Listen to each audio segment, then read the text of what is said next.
Apakah ini langsung Allah berikan begitu kepada Nabi? Enggak, Pak. Rasul manusia seperti kita tetap diberikan pilihan. Kalau dia kayak begitu mah enak berarti. Enak banget jadi Nabi semuanya serba instan. Ujian, Pak. Karena kalau kayak begitu, kalau yang dikasihnya instan oleh Allah begini langsung Nabi bisa begini, umatnya kagak bisa nyontoh. Bener nggak?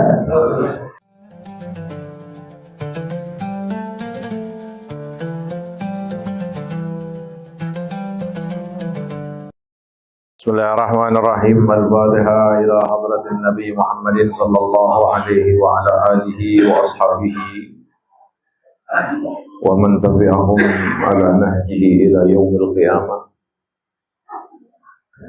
Bismillah arwahi masyayikhina wa muallimina fid din. Bismillah arwahi jama'atina kulliha. Allahumma ighfir lahum warhamhum wa'afihim wa'fu anhum warfa' darajatihim fil mahdiyyin. Allahumma ansur ikhwanana al-mustada'afin wal mujahidin fi Ghazzah nasran azizan lil yahudil ghasibin. Allahumma ansurhum wa thabbit aqdamahum wa ila hadratin Nabi Muhammadin sallallahu alaihi wa alihi wasallam bisirril Fatihah. Alhamdulillah ya Allah wa syukrulillah atas nikmat yang Allah berikan kepada kita. Malam ini kita bisa berkumpul kembali dalam pengajian rutin kita. Sebelumnya mohon izin Kiai Mustafa Kamal lagi ada satu keperluan sehingga malam ini beliau tidak hadir. Ya Allah, mudah-mudahan sehatkan kami ya Allah dalam taat kepada Allah Subhanahu wa taala. Dan sabarkan kami dalam segala bentuk pelaksanaan ibadah.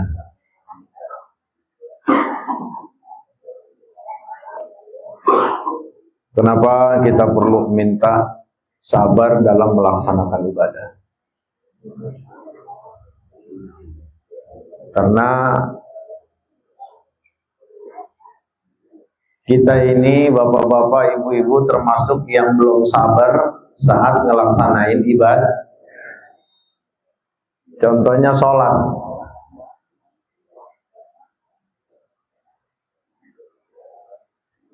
Kita itu nggak sabaran kalau yang namanya kepengennya cepet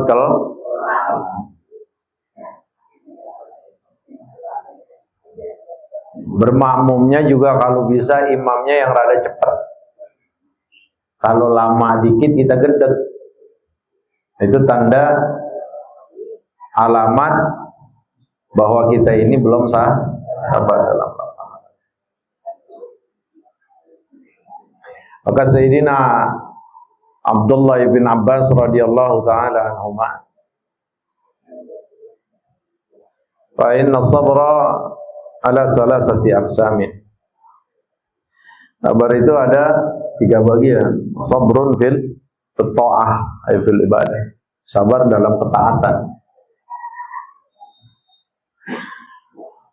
Orang baru akan bisa khusyuk sholatnya, salah satunya itu dengan dia bisa tahan bisikan nafsunya yang disetir oleh setan pengen cepet-cepet kelar sholat.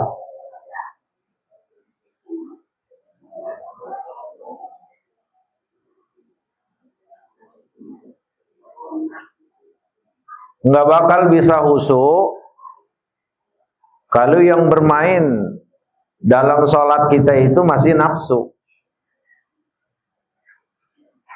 Nggak bakal bisa khusyuk.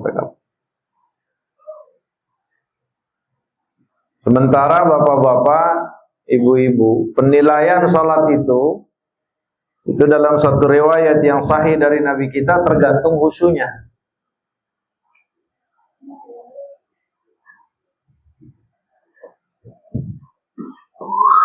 Seperempat khusyuknya, seperempat yang naik.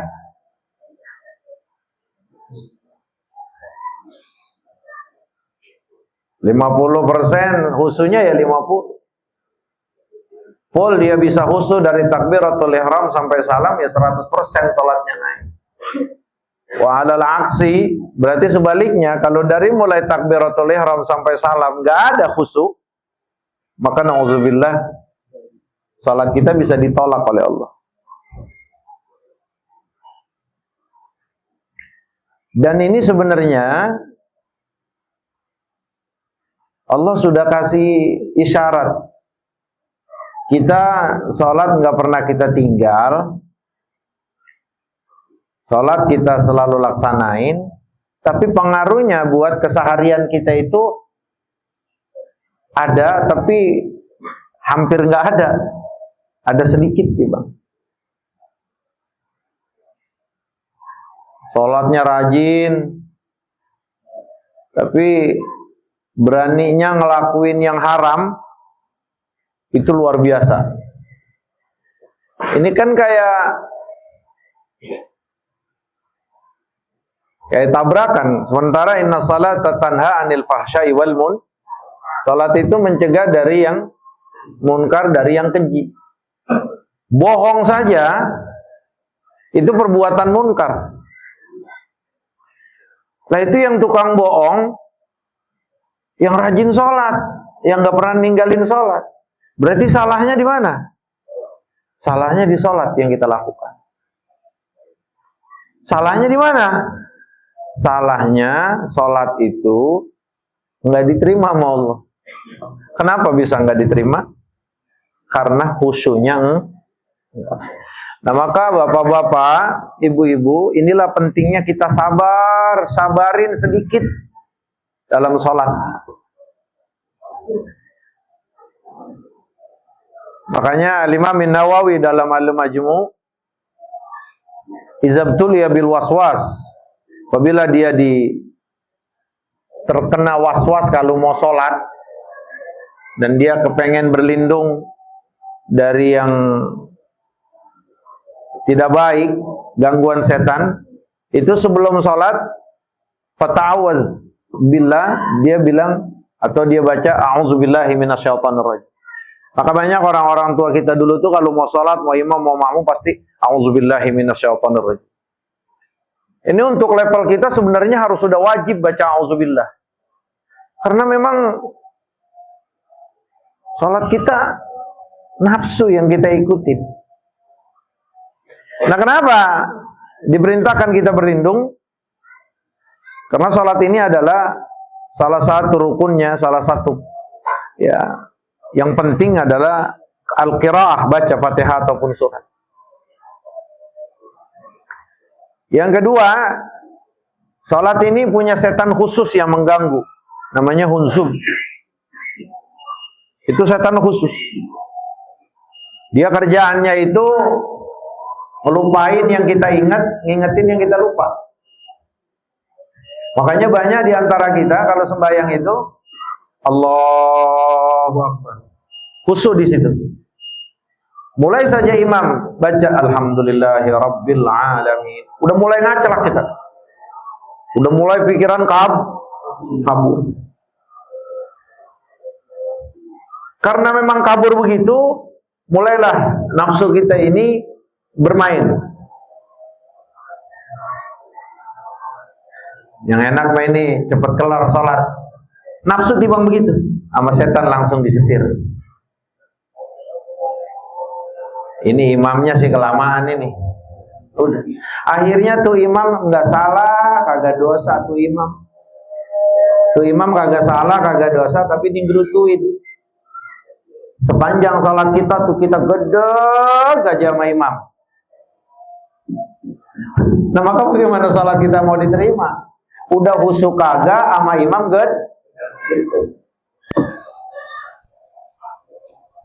Saya sholatnya sendiri, kayak ibu-ibu sholatnya sendiri. Ya iya sama. Sabarin aja sedikit. Allahu Akbar, Allahu Akbar kabira, walhamdulillahi katsira. Itu nafsu bergejolak itu Pak. Karena nafsu pengennya enak. Karena nafsu pengennya diturutin apa yang jadi keinginan dia. Nafsu itu kepengenannya apa? Kalau ibadah cepat bebas, cepat kelar, cepat selesai. Saat kita bilang Allahu Akbar kabira, walhamdulillahi katsira, itu terus setan bisikin, Udah, jangan pakai lama-lama. Udah cepet, akhirnya apa? Awalnya kita resapin tuh bacaan Allah yang maha besar. Alhamdulillahi katsira, ya Allah, terima kasih atas segala nikmat. Wa subhanallahi bukratan wa asila. Lagi benar-benar. Akhirnya apa? Kegoda juga kita sama setan. Dah sampai di situ. Bismillahirrahmanirrahim. Alhamdulillahirabbil alamin arrahmanirrahim maliki yaumiddin. Iyyaka na'budu wa iyyaka nasta'in. Kelar udah. Dan kalau sholat kita bapak-bapak, ibu-ibu hancur, kita juga ikut hancur. Kalau sholat kita, ibadah kita ini rusak, maka akan rusak seluruh amal kita. Ini yang pertama ditanya soalnya nanti sama Allah. Yang pertama ditanya. Jadi Allah Maha tahu. Maka ditaruh di kedua dari rukun Islam kita. Wa iqamus shalah. Sabarin. Ya. Sabarin sedikit aja. Cuma sembahyang ini Allah. Bismillahirrahmanirrahim. Dengan nama Allah yang Maha Pengasih lagi Maha Penyayang. Terus Alhamdulillahirabbil alamin. Ar-Rahmanir-Rahim. Maliki yaumiddin. Resapin. Sampai kita bilang iya karena na'budu wa iyyaka nasta'in. Di situ seakan ada yang bisikin di telinga kita. Hadza baini wa baina 'abdi wa lil 'abdi mas'al. Ini antara aku, kata Allah, dan antara hambaku, dan apa saja yang diminta hambaku aku akan berikan. Langsung kita bilang minta, benar-benar minta sama Allah. Mohon ihdinas siratal. Saat itu Allah na'am. Saat kita bilang ya Allah, saat kita hadir, saat kita salat, saat kita bisa khusyukkan, saat kita membaca Al-Fatihah, ihdinas siratal mustaqim, ya Allah berikan kami jalan yang lurus, kata Allah na'am, karena Allah udah janji sebelumnya. Ini antara aku dan hambaku, dan apa saja yang hambaku minta aku akan berikan. Di situ kita minta ihdinas siratal mustaqim. Nah, aku berikan kamu jalan yang lurus. Kita tanya, Pak. Bertahun-tahun kita sholat, kalau baca Fatihah itu gak ada yang terlintas di otak kita ini, apalagi di hati, tentang doa yang sedang kita minta kepada Allah untuk diberikan keselamatan dunia dan akhirat. Benar nggak kira-kira, Bu? Bu, benar. Sabarin. Sabar, intinya sabar.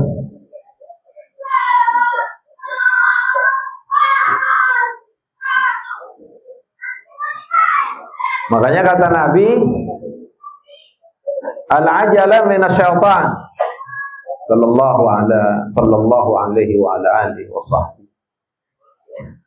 Bahwa yang namanya cepat-cepat, buru-buru itu daripada setan.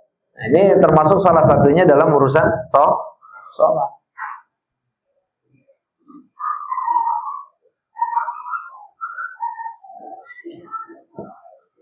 Makanya mata kita itu kagak boleh ngelirik, kagak boleh nengok. Itu intinya. Nah, maka belajarnya mata dulu nih, nggak boleh begini-begini, kecuali ada kepentingan, apalagi si nengok. Mata aja nggak boleh begini-begini. Cukup matanya fokuskan kepada satu titik. Kalau kita belum dapat di sejadah kita, buat aja satu titik yang berwarna putih atau hitam untuk memokuskan pandangan kita ke satu titik itu. Itu cara belajarnya. Biar nggak tengok kanan kiri, melarat, melirik kanan.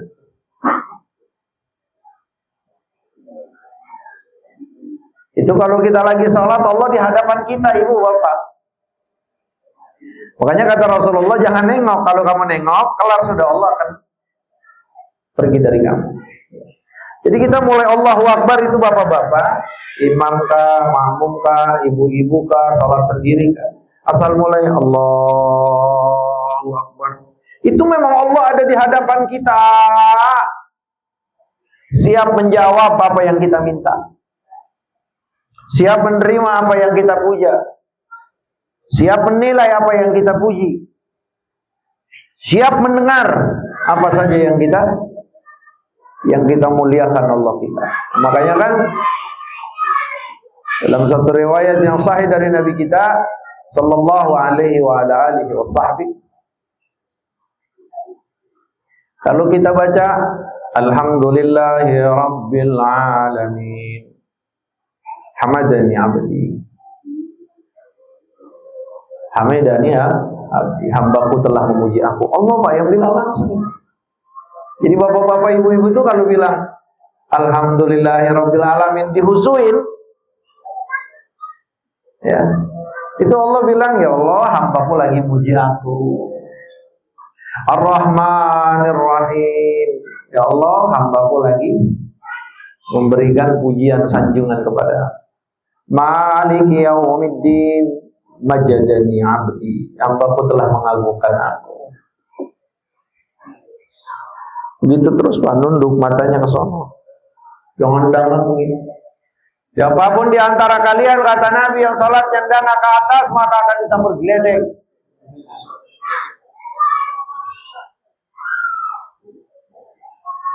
Au la yakhtafanna absarakum.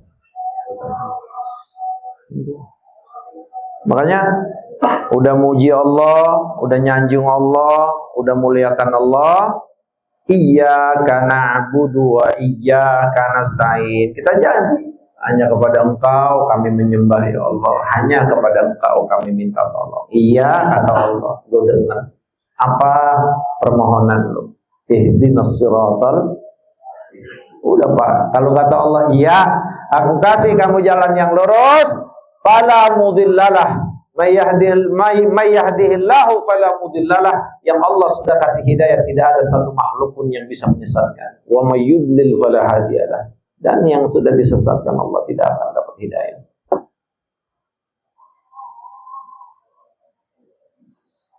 Kuat nggak sabar? Makanya ntar Ustaz Imad coba jajal 1 juz lapisan. Sanggup nggak? Saya nanya ibu-ibu, nanti Ustaz Imad 1 juz sanggup nggak? Bergeledek loh. Ibu-ibu gak ada yang jawab ya? Bapak-bapak sanggup?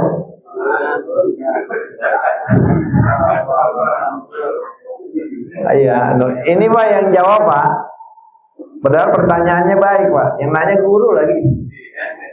Tapi kenapa jawabannya bisa melengsong gitu?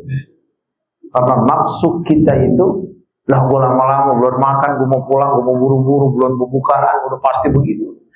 Jadi rencana-rencana kita setelah Isya itu sudah numpuk di sini. Rencana-rencana kita habis ngaji itu udah numpuk di sini. Mau makan, mau online, mau scroll TikTok, mau masukin barang ke belanjaan, ke mau ngobrol, mau ini, mau sama bini, macam-macam. Itu udah ada Pak. Pas saja Allahu Akbar, full semuanya di sini. Udah masuk di sini, dipenjarakan oleh hawa nafsu kita. Blek, habis sudah nggak bisa khusyuk. Allahu Akbar, Bismillahirrahmanirrahim, Alhamdulillahirrahmanirrahim. Allahu Akbar, Alhamdulillahirrahmanirrahim. Assalamualaikum warahmatullahi wabarakatuh. Apa kapan kita memperbaiki kualitas sholat kita? Oi, nungguin apa kapan? Paham kira-kira? Wasta'inu bis sabri was shalah. Maka kalau orang bisa sabaran ya, saat ngelakuin ibadah salah satunya sholat, maka dia akan bisa sabaran saat dia melakukan segala bentuk amaliyah yang lain. Kalau sholatnya sudah dicap baik, maka seluruh amalan yang baik akan dilakukannya dengan baik. Itulah yang kata Rasulullah, awwalu ma yuhasabu al-mar'u yawmal qiyamati as-salah. Yang pertama ditanya kelak nanti di akhirat adalah salat. Ya kan bisa kita salat 1 juz. Siapa yang bilang siapa itu?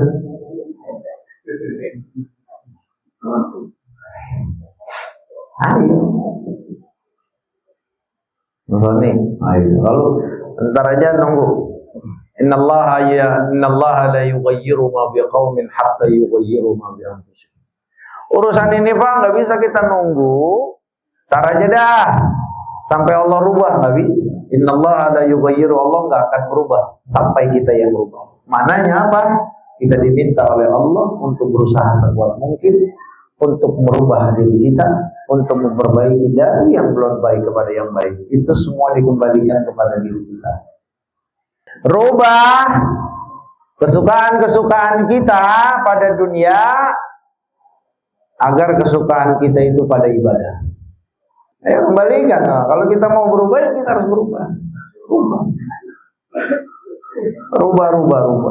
Kalau nggak dirubah, Allah nggak akan berubah, Pak. Nggak akan berubah. Rubah kesenangan dari dunia kita sedikit-sedikit menjadi apa? Kesenangan kita pada ibadah.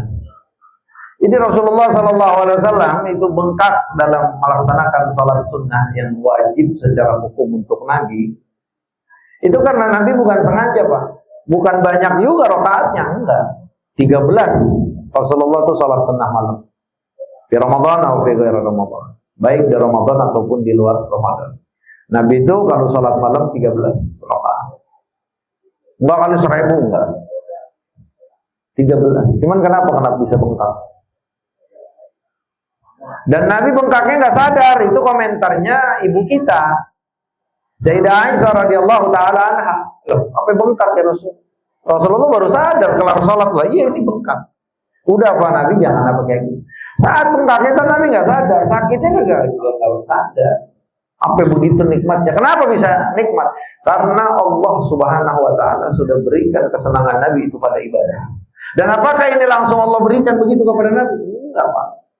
Rasul manusia seperti kita tetap diberikan pilihan. Kalau kayak begitu mah enak berarti. Enak banget jadi Nabi semuanya serba instan. Ujian, Pak. Karena kalau kayak begitu, kalau yang dikasihnya instan oleh Allah begini langsung Nabi bisa begini, umatnya kagak bisa nyontoh. Bener nggak? Jadi Nabi itu dikasih pilihan sama Allah. Nih aku perintahkan. Buat yang lain sholat tahajud itu sunnah, tapi kalau buat engkau ya Muhammad wajib. Kita tuh sholat tahajud sunnah itu. Wa minal laili fatahajjad bihi nafilatan lak asa ayyam asaka rabbuka maqama mahmud. Sunnah buat seluruh umat. Buat Rasulullah itu wajib. Artinya kalau Nabi nggak laksanain ya dosa. Dosa. Karena tahajud itu bagi Nabi wajib. Bayangan sampai bengkak nggak sadar kenapa? Karena Nabi itu nyaman banget ngejalanin kesukaan, hiburan, kebahagiaan. Nggak bedanya bapak-bapak ngejalanin kesenangan bapak-bapak, hiburan bapak-bapak.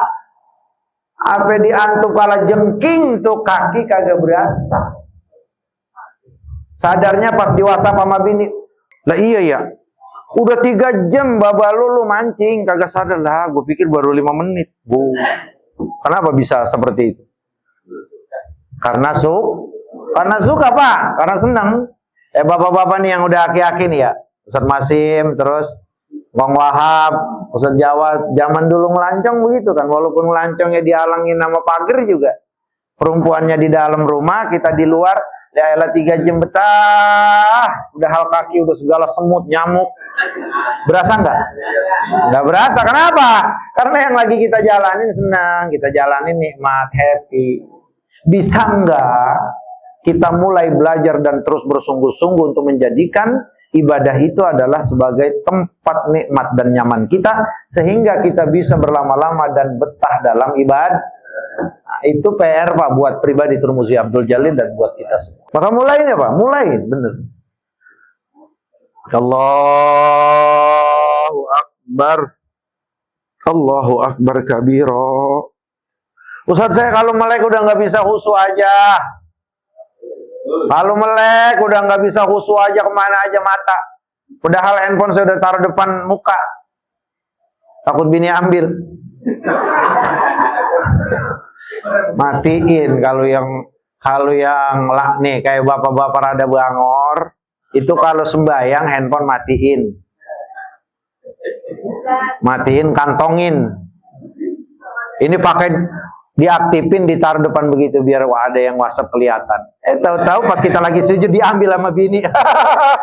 Habis sembahyang itu namanya laki kurang berpengalaman. Ayo. Ustaz kalau melek romannya kagak usuh aja. Kata Imam Nawawi, yajuzu ghaddul basar li ziyadati al-khusyu'. Boleh meremin untuk tambah khusyuk. Untuk level kita nih Pak, meremin aja dah. Tapi nunduk. Sebagai bentuk apa? Sebagai bentuk tazim yang di hadapan kita adalah yang menciptakan kita Allah Subhanahu wa taala. Itulah alasannya kalau sholat nunduk mata ke tempat sujud karena Allah sedang di hadapan kita. Melek nggak bisa khusyuk, nggak bisa ketemu, nggak bisa fokus, merem. Nah kalau merem akhirnya jadi ngayal, nah melek lagi.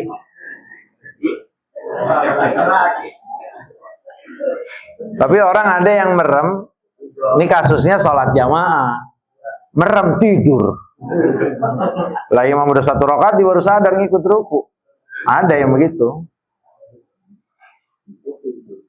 Ayo kita mulain dari diri kita Bapak-bapak. Turmuzi Abdul Jalil tidak lebih baik Pak ngomong kayak gitu. Sama, saya sholat. Makanya kenapa saya suka ngejar jamaah aja dah. Karena kalau sholat sendiri udah kagak ada beresnya Pak. Dari mulai Allahu Akbar, ada aja yang nelpon. Paham kira-kira Bu? Ayo dari Allah la yughayyiru ma biqaumin hatta yughayyiru ma bi anfusihim. Allah nggak akan merubah kecuali kita rubah sendiri. Rubah apa? Nabi bisa menjadi seorang nabi ulul azmi tertinggi dari seluruh nabi karena itu nabi usaha. Karena nabi usaha. Rasulullah menjadi rasul manusia yang paling mulia karena Rasulullah usaha. Bukan tak dikasih begitu aja sama Allah Pak. Kalau bicara takdir mah iya Pak, kita lagi nggak bicara takdir, kita bicara realita. Nabi itu seorang Rasul bisa sampai kepada prediksi manusia termulia di kolong langit. Itu karena Nabi usaha Pak. Bukan dikasih. Bukan. Kalau Nabinya, Rasulnya ditetapin sama Allah. Aku angkat dari suku Arab seorang Nabi dan Rasul yang bernama Muhammad. Itu diangkat sama Allah. Nggak bisa itu mah. Kayak kita Pak. Bapak-bapak, ibu-ibu nih. Kayak ibu-ibu lahir cantik. Ibu-ibu lahir jelek, ibu-ibu lahir cantik, bapak-bapak lahir jelek. Emang pilihan? Lah kalau milih mah kita kagak mau pesek hidung kita. Bener kagak? Iya kan? Kalau pilihan, ya artinya untuk menjadi seorang nabi dan rasul itu bukan pilihan, emang udah ketetapan Allah. Dari Arab bukan pilihan juga, emang udah ketetapan Allah. Tapi bisa menjadi manusia yang paling mulia itu adalah sebuah ketetapan yang Allah Subhanahu wa taala berikan, tapi apa? Dikembalikan kepada sejauh mana usahanya Rasul. Ya sekarang begini Pak. Bapak lagi ditakolin. Dijenggut kasarnya. Dihina-hina. Dikatain. Terus ada yang nawarin, Pak, ini orang saya apain? Ada yang nawarin ke kita yang lagi dianiaya. Pak, ini orang saya apain? Bapak siap nggak kalau saya udah Bapak perintahin aja mau diapain ini orang? Kira-kira kalau jatuhnya di kita gimana? Ratain, bener gak? Nah itu kayak Sayyidina Nuh alaihissalam. Sampai dia katakan dalam Al-Quran, ya Allah jangan biarkan satu pun di kolong langit ini dari orang kafir. Dikasih bah sama Allah, hancur semuanya. Rasulullah dikasih pilihan itu, tapi Rasulullah sabar karena sayangnya. Enggak, jangan malaikat, jangan. Udah, aku lagi minta sama Allah nih. Udah tenang aja, aku lagi minta sama Allah biar mereka dikasih hidayat nanti turunan-turunan. Itu Pak, bukan langsung Allah kasih, dibalikin dulu ke Nabi. Nah, Nabi mendapatkan kemuliaan itu apa? Karena Nabi usaha sendiri. Biar apa? Biar bisa dicontoh umatnya.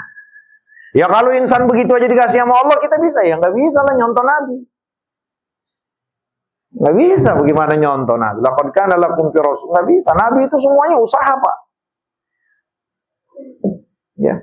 Kecuali hal-hal yang memang ya yang tadi kita sampaikan ya, dari orang Arab, Rasul terakhir itu dapat tetap. Kalau sabar ngadepin bini, sabar ngadepin istri pada cemburu, sabar ngadepin bini pada berantem.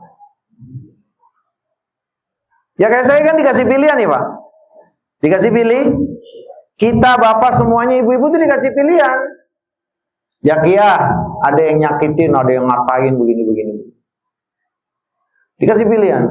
Ya kia mau sabar, dapat pahala derajat yang tinggi di sisi Allah, atau mau Jakia tuh orang lidahnya pada putus Ami, pasti begitu. Udah yakin banget udah gue mah. Bener gak? Kayak kita aja nih, jujur aja Pak, bener gak? Iya. Lah beda-beda, Ustaz Masim ya? Iya Pak, kita udah duit kita dipinjem. Udah begitu gantinya susah. Kalau ditagih marah-marah. Udah begitu ngomongin kita kalau kita pelit. Mitnah kita. Nah itu kan pilihan buat kita. Kalau kita ngadepin orang yang kayak gitu, mau sabar apa mau sambar geledek? Ayo jujur aja Pak.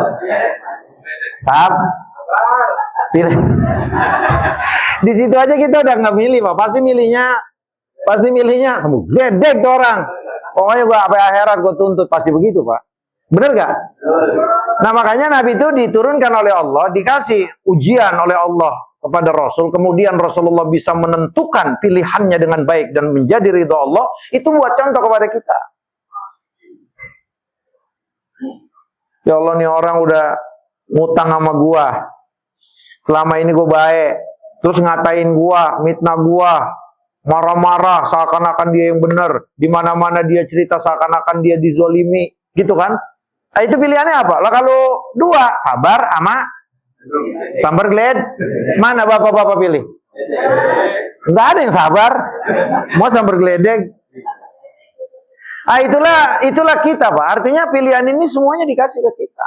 Coba kalau kita pilih sabar nyonton Nabi. Aku mau nyonton Nabi, gue sabarin, kuatin begitu. Nah, makanya dapat kita posisi kita. Nabi itu mulia kayak begitu, Pak. Ya kalau Nabi ganteng, itu apa bukan mau Nabi. Dari masih kecil Nabi itu kagak ceremot, gak ileran. Itu mah bukan mau Nabi, Pak. Nabi sempurna dari ujung pala, ujung kaki sempurna. Dari masih muda ganteng, apa tuanya Nabi nggak berubah gantengnya. Kalau kita nama kan, dulu kayak Mang Aceh masih mudaan cakep, pas udah tua-tuaan kisut. Ustaz Masim, ini kan dulu Pak Budi waktu lagi masih jadi dosen di Unkris, cakep ganteng bang. Pokoknya kan banyak waktu itu janda yang mau sama dia kan. Pak Budi kan. Nah, sekarang coba lihat. Kisut.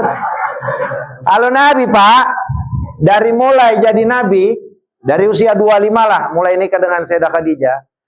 30, 35, 40 jadi Nabi, sampai 63 meninggal. Muka Nabi itu nggak berubah. Gampangnya begitu-gitu aja. Kalau lah santan makin cakep. Jadi nggak ada istilah tuh Nabi badannya kegemukan, kekurusan. Nabi ini kena asam lambung kurus nih, nggak ada. Ada. Nabi nggak makan. Nah beberapa hari puasa karena nggak ada nasi, nggak ada makan, nggak ada beras, nggak ada gandum kan, nggak ada kurma. Itu perut Nabi tetap sispek. Jadi Nabi itu fisiknya dari ujung kaki nyampe meninggal 63 nggak berubah. Cuman ada perubahannya itu di rambut.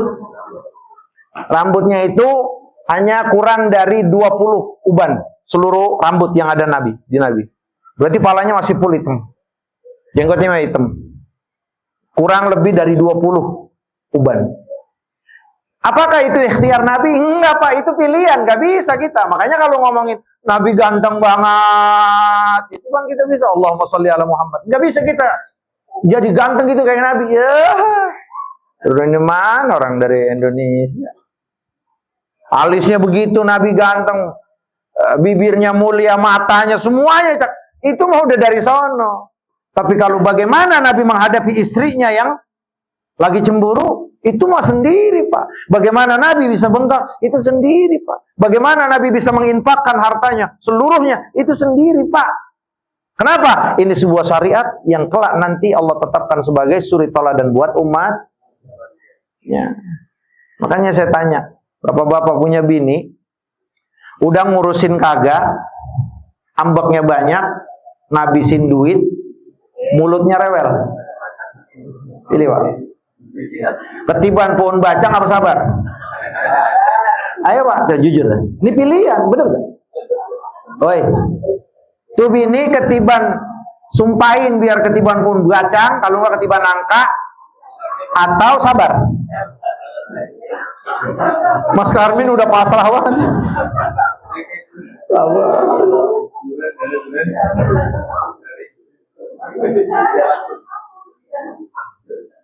Sabar. Nah kalau nyontoh Nabi sabar. Udah biarin. Mau nikah lagi apa? Enggak. Ya, gue urusin. Walaupun dia jarang-jarang mau ladenin gue juga biarin. Gue sabar aja. Sabar gue. Biarin buat akhirat. Coba. Cakep. Duit tiap bulan kagak pernah ada di rekening, habis. Emang bini tukang belanja. Emang rakus. Emang juga pas kita baca biodatanya ada turunan maling. Itu pilihan, sabar atau istri ketabrak bajai. Nah, saya pilih sabar, kata Bang Sony, sabar saya. Sabar sih, udah sabar. Nah Allah angkat, nah itulah Nabi kita Muhammad Sallallahu Alaihi. Diminta utang sama Yahudi, sama orang kafir. Belum waktunya udah ditagih tuh utang. Ngutangnya kasar lagi. Narik sorban Nabi dari belakang sampai tergeret merah leher mulia. Kata Sayyidina Umar, Rasulullah izinkan aku ya Rasulullah. Izinkan saya untuk motong nih orangnya. Ini nggak ada urusannya sama engkau umat. Ini urusan aku dengan dia. Doakan agar dia bisa berakhlak dengan baik saat menagih, dan doakan aku agar bisa menunaikan yang enggak utang dengan baik. Belum waktunya udah ditagih. Nabi malah senyum. Akhirnya Umar disuruh ngambilin berapa tampah korma, dan kemudian nih kata tuh orang kafir, kebanyakan enggak. Ini setengahnya buat bayar karena Umar udah marah sama kamu. Lah itu pilihan, Pak. Mohon maaf, pohon ridho. Kalau model kita yang jadi nabi digituin, ada Sayyidina Umar, potong. Gak pakai lama, bener gak? Yang pertama apa? Orang kafir. Digituin ya nabi lagi. Nabi mah enggak, Umar diem, ini mau urusan aku.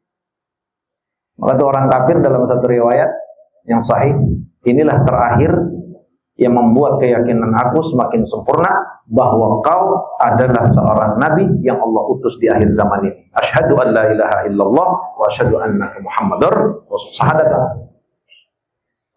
Karena di Injil mereka, di kitab-kitab mereka, nabi akhir zaman itu ya salah satu ciri yang menonjol itu adalah al-hilim, sabar, hilim, bijaksana, enggak bakal marah. Benar loh ya, asyhadu an la ilaha. Nah, itu contoh nabi, ayo sabar. Ayo mulai di sholat. Kita semuanya nih, Bu. Allah. Matiin tuh handphone semuanya, Pak.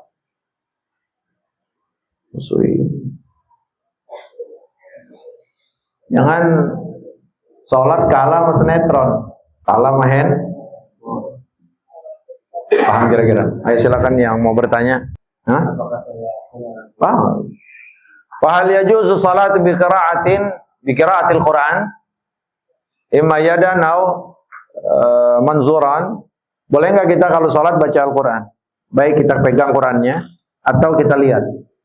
Bagusnya dilihat kayak di Baitur Rahmah. Qurannya taruh di depan. Terus bayang. Itu secara hukum boleh. Karena kenapa? Kalau model kayak kita yang kurang hafalannya juga, ya paling kalau sembahyang ya kuliah kulu, auzubirobil falaq, auzubirobil nas, sampai kapan? Kayaknya Quran dibang itu doang, kuliah kul. Sementara salat ini adalah qiraah. Salat ini kata Nabi itu adalah baca Quran. Maka usahakan biar kita bisa baca Quran di dalam salat. Nah, salah satu caranya untuk kita baik lewat handphone. Kalau handphone mungkin agak ribet megangnya begini. Itu pun nggak apa-apa. Balik-balik begini, tangan bergerak ini nggak jadi masalah. Sedekapnya satu, ini pegang begini, atau kiri, ini begini. Baca nggak apa-apa. Nah bagusnya kita taruh di depan kita, kayak di Baitur Rahmat tuh terus. Itu cakep, baca. Apa kapan kita sholat pakai surat-surat gede? Ayo apa kapan? Makanya beli, ayo beli. Kalian antar kalau beli 2 ya. Iya, taruh tuh yang gituannya, taruh Quran gede. Itu kalau lagi begitu, kita dekat ngebet, kata Imam Nawawi, kallaba waraqatan. Ya, kalau ngebet sekali, 2 kali, 3 kali nggak batal, Pak. Nggak batal. Maka boleh secara hukum kita sholat membaca Al-Quran atau sembahyang sholat dengan melihat mushaf, melihat Al-Quran. Nah, itu boleh, bagus. Maka beli Pak, kalau bisa untuk sholat-sholat sunnah. Kalau sholat wajibnya kan kita jamaah. Kalau sholat sunnah kita baca. Nah syukur-syukur di musola ini ada, kayak begitu. Ada satu Quran taruh gede begitu. Nanti ya Bahrudin atau siapa yang imam baca. Bismillahirrahmanirrahim. Tapi ya imam biar lihat makmum. Jangan mentang-mentang jadi imam nggak lihat makmum, lihat oh makmum saya udah banyakan kayak kong midin doyong kan gitu kan. Ya udah jangan lama-lama. Jangan lama-lama.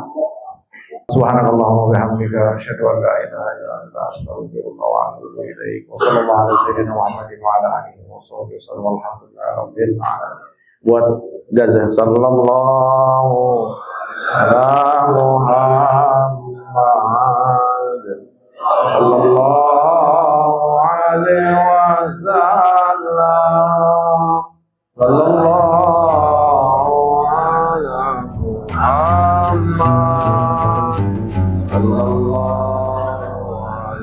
wasallam.